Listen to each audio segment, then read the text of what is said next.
MIC electronic का ये share 47 rupees के ऊपर आ चुका है। तो वीडियो को पूरा देखिए, आपको सब कुछ समझ में आ जाएगा। और किसी भी स्टॉक की कंप्लीट इन्फॉर्मेशन आपको चाहिए तो कमेंट में उस स्टॉक का नाम लिख दीजिए, मैं उस पर भी वीडियो बना दूंगा। देखिए ये कंपनी काम क्या करती है वो मैं आपको बता देता हूँ। ये कंपनी LED डिस्प्ले बनाती है। जो बड़ी बड़ी डिस्प्लेस होती है स्टेडियम में डिस्प्ले होती है वो ये कंपनी बनाती है।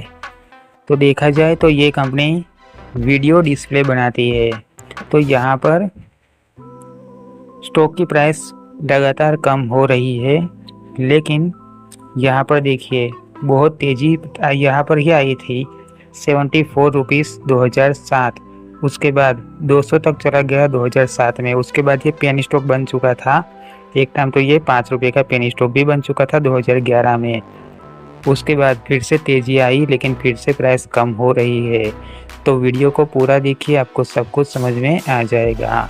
यहाँ पर वॉल्यूम तो कंप्लीट है, लेकिन फंडामेंटल को देखिए।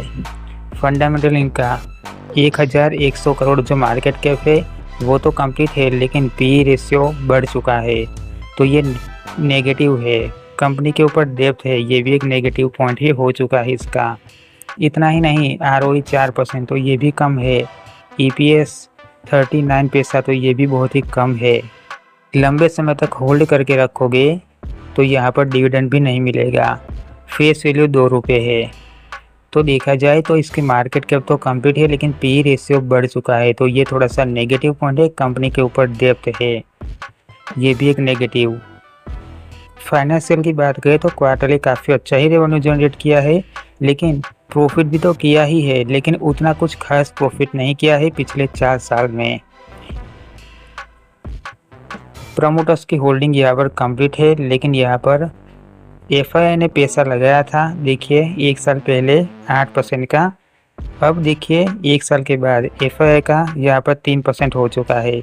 मतलब कि FII यहाँ से पैसा निकाल रही है। नॉन करंट एसेट्स की बात करें तो नॉन करंट एसेट्स भी देखा जाए तो कंप्लीट ही है, लेकिन यहाँ पर इन्वेस्ट करना अभी उतना कंप्लीट नहीं है जितना कंप्लीट होना चाहिए, क्योंकि प्राइस ज़्यादा है, PE रेशियो बढ़ चुका है, मार्केट कैप उतनी कंप्लीट नहीं है।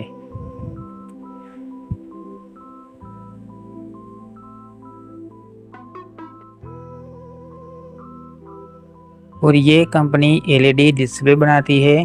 तो यहाँ पर ये समझना ज़रूरी है कि स्टॉक की प्राइस बढ़ चुकी है, लेकिन इस तरीके से अगर कंप्लीट बढ़ती तो अलग बात है।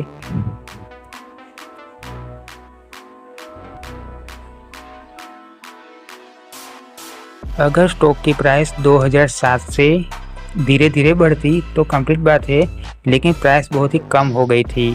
फिर इतने टाइम तक ये स्टॉक की प्राइस बहुत ही कम हुई, और फिर देखिए बहुत तेज़ी से प्राइस बढ़ी, और अब फिर से ये कम हो रही है। तो यहाँ पर इन्वेस्ट करना योग्य नहीं है। फिर भी अगर इसके अंदर इन्वेस्ट करना है तो अपने रिस्क पर कर सकते हैं। ये वीडियो एजुकेशन पर्पज़ के लिए है। जो सही इन्फॉर्मेशन थी वो मैंने आपको बताई है।